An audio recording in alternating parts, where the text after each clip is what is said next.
Estamos en comunicación con Bruno Napoli. Él es docente, investigador, especializado en historia económica y derechos humanos, a quien tenemos en línea. ¿Qué tal, Bruno? ¿Cómo te va? Pablo Yumato te habla. ¿Qué tal, Pablo? ¿Cómo estás? Un placer hablar con vos. Igualmente, un gustazo enorme poder charlar contigo. A ver, esta postura endeudadora y entreguista de la derecha nacional ¿forma parte de la dictadura del capital financiero? Me refiero a un libro que acabás de editar, que sos vos uno de los que lo escribió, o el autor original del libro. Quisiera un poco que me redondees esta idea de por qué la derecha nacional termina siendo funcional a los intereses de Estados Unidos permanentemente, ¿no? Bueno, ahí tenés dos preguntas en una. Primero, la tendencia endeudadora es una forma de sujeción de los cuerpos soberanos, tanto Bien. Individuales, es decir, de los ciudadanos, como de la soberanía de un país. Si vos estás permanentemente en deuda, ya estás atado. Cuando a veces se piensa, ¿qué hay a cambio de este dinero? Bueno, en principio, la sujeción de tu soberanía, con lo cual mucho más no te pueden pedir. Ojo, te pueden pedir más y te pueden sacar más. El acreedor, en una situación de quebranto como la que está la Argentina, te puede sacar lo que quieras, pero partamos de la base que ya con ponerte o 20.000 o 40.000 millones de dólares te tiene atado de por vida. Con lo cual esa es la primera cuestión. Digo, esto es, la deuda funciona como un espacio de condicionamiento de tu gestoridad económica. ¿Qué vas a hacer ahora que estás endeudado? Bueno, lo que vos me pidas. Bueno, en principio pagarme. En principio vivir solo para pagarme. Claro. Eso ya es un montón. Con lo cual la pregunta de qué piden a cambio, y sería una pregunta inútil.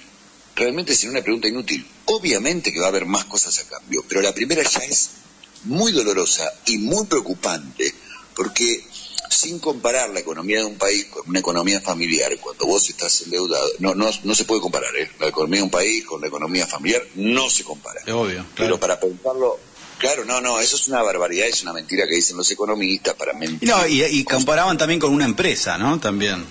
No, por favor, es totalmente distinto. Claro. Digo, las condiciones de una empresa que tiene un objetivo claro, que tiene una sola producción de bienes o servicios o lo que haga, no se compara con la economía de un país donde hay millones de personas que tienen deseos económicos, que quieren hacer cosas, que quieren progresar o no importa eso, pero que aparte la racionalidad ya no existe.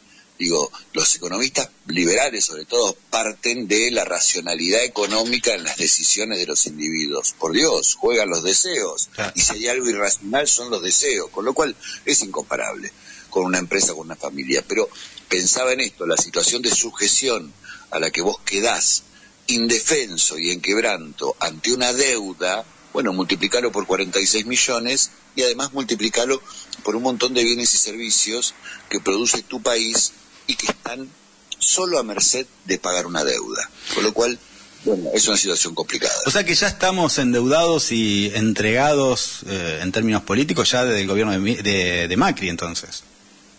Mucho antes. Vos lo relacionaste con mi libro La dictadura del capital financiero. Exacto. Yo ahí en bueno, el libro claro. lo que detallo es cómo a finales de los 70 el gobierno militar de la dictadura, de la última dictadura en la Argentina, ocupó los espacios centrales de la economía, Ministerio de Economía, Secretaría de Agricultura, Ganadería y Pesca, Banco Central, Banco Nación, Comisión Nacional de Valores, con timberos, es decir, con tecnócratas, financistas y banqueros, para cambiar el formato de acumulación de la Argentina. ¿Qué quiere decir esto? Venías de una Argentina industrial que produce bienes y servicios, es decir, que no es una economía primaria, no se dedica solo a vender granos y carnes, sino que le agregó tanto valor a esos granos y a esas carnes que termina vendiéndole al mundo más de lo que le compra. Dólares genuinos, trabajo genuino y estable. La dictadura, con estos tecnócratas y financistas en los puestos claves de la economía, Ministerio de Economía, Banco Central, Banco Nación, Comisión de Valores, cambiaron esa lógica a partir de cambiar las leyes principales, muchas de las cuales siguen vigentes, 400, entre ellas las más importantes, la Ley de Entidades Financieras, que regula todo nuestro sistema financiero, y cambiaron la estructura burocrática del Estado. Y a vos esto no te suena raro porque es lo que está pasando ahora. Están cambiando las leyes y están cambiando la estructura burocrática del Estado para que estos timberos financistas puedan entrar y salir del Estado están en la actividad privada, van a la función pública, vuelven a la actividad privada y siempre negocios para sus amigos. Esto pasó en la dictadura, pasó en los 80, pasó en los 90, pasó en los 2000, se profundizó con Macri. Bueno, se profundizó en realidad con el menemismo, con Macri y ahora nuevamente. Es un loop, es una historia, lo que yo digo en el libro es una historia circular, ¿no? Exacto, porque estaba... recién me nombraban a Krieger Bacena, ¿no? Uno de los economistas. ¿De qué periodo fue este? Porque yo te iba a nombrar a Martínez Dios, Cavallo, Roque Fernández, Sturzenegger, López Murphy, Prat Gay, Doug Hoffner, Luis Caputo y Milei, que es la misma lógica. Por eso Krieger Bacena es anterior, ¿no?, a la dictadura. Muy anterior. Exacto, bueno, Videla, Menem, De la Rúa, Macri y Milei, o sea, un común denominador en donde jamás hicieron nada distinto a lo que implica la desaparición de los conceptos doctrinales del peronismo, por ejemplo, independencia económica, soberanía política y justicia social. Absolutamente siempre quisieron destruir eso y a eso apuntó siempre toda esta historia. A tal extremo, como vos también lo aclarás, que jamás de los jamases se derogó, por ejemplo, la ley de entidades financieras, ¿no?, que es de la dictadura. Así que quisiera que redondees un poco eso. Hay 3 leyes fundamentales de Cámpora en el 73, que es la ley de centralización de depósitos, la ley de inversiones extranjeras y entidades financieras. 3 leyes fundamentales del 73 que ponen un coto muy fuerte al poder de los bancos, porque centralizan todos los depósitos en el Banco Central, con lo cual le dan poder de fuego al Banco Central, le dan reservas al Banco Central, porque hay algo muy particular del capitalismo. Cuando vos le preguntas a un banco cuál es su capital, un banco te dice patrimonio neto negativo. ¿Cómo es eso? ¿Cómo funciona? Y no, el dinero no es nuestro, el dinero es de los ahorristas. Ah, mira qué gauchito que sos, ¿y por qué le cobras lo que querés? Claro. ¿Y por qué le cobras un montón de guita? ¿Por tenerla, la plata de los ahorristas? Y después por prestársela a otro cobras más todavía. Y si se atrasan en algún pago le cobras, o sea que con plata que no es tuya haces unos negocios fabulosos. Claro. Y fundís a un montón de empresas. Entonces el Banco Central en el 73 centralizó todos esos depósitos. Dijo, la plata no es de ustedes, los ahorristas. Bueno, entonces el ahorro nacional lo maneja el Banco Central y redistribuye en créditos productivos ese dinero. La segunda era inversiones extranjeras. No pueden ingresar en áreas claves. Año 73, no pueden ingresar en áreas claves: salud, educación, seguro, seguridad nacional. Si vienen, se tienen que quedar 5 años, no pueden girar utilidades, acá les vamos a dar un alto rendimiento, y nada de estoy pagando préstamos al exterior, porque generalmente se pagan a ustedes mismos, entonces, y ahí disimulan el giro de utilidades. Y la tercera, las entidades financieras. La dictadura de Videla Martínez Dios, y digo Videla Martínez Dios porque Videla era un liberal que defendió a Martínez Dios incluso ante los cimbronazos de su gobierno. En el 78 se le quiebra el gobierno a Videla, se van 6 militares de alto rango de los principales puestos del gobierno en disidencia con Martínez Dios, y él lo sostiene a Martínez Dios. Saca la centralización de depósitos, es decir, le devuelve toda la plata a los bancos, vacía el Banco Central. El Banco Central empieza a endeudarse. Cambia la ley de inversiones extranjeras. Cualquier inversor extranjero puede venir acá, en igualdad de condiciones con el capital local, hacer lo que quiera e irse.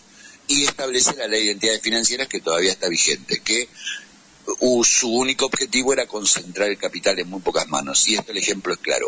En el año 75 había 110 bancos para 23 millones de habitantes. Claro. Hoy hay 60 bancos, la mitad, para 46 millones de habitantes. ¿Y eso qué significa? Que se concentró el capital en pocas manos. Era el objetivo de la ley. Claro, si vos tenés 110 bancos para 23 millones de habitantes y pasaron 50 años, ahora tenés el doble de habitantes, es decir que tenés una población económicamente activa de casi 20 millones, 20 millones de cuentas sueldo, 5 millones de cuentas a la vista, otros tantos millones de cajas de ahorro, de cuentas corrientes, de plazo fijo en pesos, bueno, todo eso se concentró en 60 bancos, en la mitad de lo que había hace 50 años, para el doble de personas. Se concentró el capital en muy poquitas manos. Y de esos 60 bancos, los 10 principales son los que manejan todo, ¿no? Entonces, cuando vos no industrializás tu país, que del 83 para acá ningún gobierno industrializó la Argentina realmente, es decir, no le agregó valor a su producto primario, cada vez que necesitas dólares, ¿a dónde vas? Al sistema financiero. A esos poquitos bancos que son los que te prestan. Y ahí estás endeudándote. Pasaste de 6.000 millones de dólares hace 50 años a 472 mil millones de dólares de deuda ahora. Bueno, digo, a las pruebas me remito, ¿no? Cuando vos tenés un país industrial tenés dólares genuinos, porque vos le vendés al mundo más de lo que le comprás. Cuando vos no tenés industria y no producís los suficientes bienes y servicios, ni siquiera para tu mercado interno, cada vez que te quedás sin dólares, ¿a dónde vas? Al sistema financiero. Y los gobiernos hacen eso. Ahora, cuando vos hiciste esta investigación, ¿no?, que te debe haber llevado unos cuantos años, me imagino que el sabor amargo que te debe haber quedado es importante, ¿no? Porque me da la sensación de que no hay posibilidad de salir adelante con este esquema que jamás cambia. Fue bastante difícil, me trajo problemas de presión serios, tenés razón en eso, porque lo que ves es la repetición constante. Yo en la última es frustrante lo que vos te estás contando, es frustrante, o sea, no hay espacio nacional y popular que venga ya con una deuda de esta característica que pueda hacer algo para cómo sacás a un país con una deuda que supera los 400 mil millones de dólares. Es algo aberrante, ¿eh? Bueno, primero hay que revisar la deuda. Hay un trabajo de Alejandro Olmos padre, que desde el año 82 ya denunció los negociados de deuda, y en el fallo de Ballesteros del 2000 quedó demostrado que la deuda es totalmente ilegítima e ilegal. Son autopréstamos, cuentas truchas. Vos sí que hay que hacer una auditoría general de la deuda. Sí. Eso está claro. Pero ¿a cuánto la podés reducir de 400.000? Ponela a 100.000. ¿Qué sé yo? Pero seguro. Claro. Pero seguro. Por eso cuando Néstor Kirchner negocia, se planta con los fondos y le dicen, miren muchachos, ¿cuánto es que le debemos? 100, le vamos a pagar 30, y todos dicen, por supuesto, si ya es un montón. Pero a eso voy, claro. Más de lo que corresponde. Pero todos, el 97% de los acreedores le dijeron que sí, ¿eh? Quedó ese 3% rebelde que después te hizo un juicio de Nueva York. Y después Macri le pagó todo. Y después Macri les pagó todo, que era una fortuna lo que les pagó. Pero por eso digo, y no sirvió para nada. Es un problema grave. ¿Para pagarle qué hizo? Pero además, para pagarle qué hizo, pidió deuda. Mirá qué vivo que son. ¿Entendés a lo que voy? O sea, es frustrante porque cada vez que vienen estos tipos, refuerzan lo que ya hicieron antes y endeudan más al país, y la idea es que nunca salgamos adelante. O sea, son antipatria, son antiargentinos. Y la verdad que no, a mí me pone tan mal como vos, pero yo no hice esa investigación, así que yo creo que lo hubiera abandonado mucho tiempo antes que vos, seguramente. Que vos no la abandonaste, en definitiva, vos lo hiciste, pero te enfermaste. Lo que quiero decir es frustrante esta situación, o sea, porque no hay salida así. Pero hay que ver también un punto con el que vos comenzaste esta conversación, que es, vos dijiste la derecha, yo diría la casta empresarial, ¿no? Pues uno se queja mucho de la casta política, que es cierto que es una casta viviendo bastante lejos de lo que nos pasa a todos, a las personas de a pie, y eso es cierto. Pero hay una casta judicial y una casta empresarial muy depredadora que apoya a este tipo de gobiernos con un objetivo. Los empresarios argentinos saben que ganan plata con el peronismo, eso la tienen clara. Porque crece el mercado interno, porque pueden vender más, porque tienen un montón de posibilidades de subsidios para poder producir más, porque cuando les va mal, hasta las grandes automotoras, el peronismo va y las salva, para salvar los puestos de trabajo, como hicieron los diferentes gobiernos. Hasta el propio Alberto, en plena pandemia, les pagó los sueldos a todos los laburantes de las empresas privadas, ellos la timbiaron. La verdad que fue una vergüenza todo lo que pasó. Ellos saben eso. Ahora, cuando llega un gobierno como el de Macri, como el de Milei, vos decís, ¿por qué lo apoyan con esa vehemencia? ¿Por qué? Porque hay un sueño húmedo de los empresarios que el resto de Latinoamérica ya lo pasó y nosotros por suerte no, que es que hay una cantidad de derechos de los trabajadores, a pesar de lo que el menemismo hizo con el trabajo, que lo destruyó y lo dejó precario, pero hay cosas que no se pueden obviar. Y el sueño de los empresarios es terminar de tener a los empleados como esclavos. Ya no es negociar en una paritaria un aumento de sueldo, sino cuántos latigazos te puedo dar si llegas tarde. Ese es el sueño de los tipos, porque si no entenderías cómo perdiendo plata apoyaste a Macri y después le soltaste la mano cuando viste que no logró domenear, como se dice comúnmente, domesticar a los trabajadores, y no terminaste con las jubilaciones. Con Macri, con Milei pasó lo mismo. Al principio era Paolo Roca diciendo esta es la oportunidad del milagro. Para ellos el milagro es terminar con indemnizaciones, vacaciones pagas, las jubilaciones, esos aportes jubilatorios que odian hacer. Es terminar con cualquier tipo de derecho, pero aparte lo dicen abiertamente. Y como ahora ven que no lo va a lograr, ya le empiezan a soltar la mano. Sí. Es una cosa impresionante. Entonces tenemos que comprender eso también, que los empresarios argentinos, los grandes empresarios, son una casta que quieren que vos seas un maldito esclavo, nada más, no quieren otra cosa. Después sí ganar plata. Entonces, porque si no, no entenderías cómo apoyan gobiernos en los que pierden plata. No, y eso sigue... Que en realidad no, para mí sigue sigue siendo frustrante esto que me decís, porque vos sabés que se viene la robótica a un nivel tecnológico impresionante y que van a terminar reemplazando a los humanos. Ya se está dando en China, por ejemplo. Así que su deseo se va a terminar cumpliendo, a la larga o a la corta, ¿viste? Entonces se viene un problema grave en términos laborales también. No, está bien, pero ahí tenés una discusión interesante desde hace muchísimos años, y sobre todo en los 90. En los 70 se empezó a dar, y al final no se cumplió. En los 70 ya se discutía que los robots iban a reemplazar a los humanos.